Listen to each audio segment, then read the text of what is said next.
ನಮಸ್ಕಾರ. ನಿಮಗಾಗಿ ಒಂದೆರಡು ಹನಿಗವನಗಳು. ಮೊದಲನೇ ಹನಿಗವನ ಶೀರ್ಷಿಕೆ ದಾಂಪತ್ಯ. ನಾನು ಕಣಕ ಆಕೆ ಹೂರಣ, ನಾನು ಕಣಕ ಆಕೆ ಹೂರಣ, ಸಾಮರಸ್ಯದ ದಾಂಪತ್ಯಕ್ಕೆ ಹೊಂದಾಣಿಕೆಯೇ ಕಾರಣ. ಎರಡನೆಯ ಹನಿಗವನ ಬಾಹುಬಂಧನ. ಮದುವೆಯ ಹೊಸದರಲ್ಲಿ ದಿನವೂ ಬಾಹುಬಂಧನ, ಮದುವೆಯ ಹೊಸದರಲ್ಲಿ ದಿನವೂ ಬಾಹುಬಂಧನ, ಹಳತಾದಂತೆ ಹೇಳುತ್ತಾಳೆ ಇಷ್ಟು ಬೇಗ ಬಂಧನ. ಮೂರನೆಯ ಹನಿಗವನ ಶೀರ್ಷಿಕೆ ಸೊಳ್ಳೆ.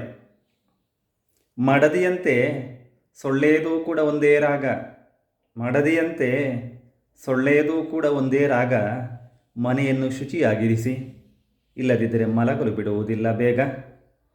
ಹೊಸ ಹನಿಗವನಗಳೊಂದಿಗೆ ನಾಳೆ ಭೇಟಿಯಾಗ್ತೇನೆ. ನಮಸ್ಕಾರ.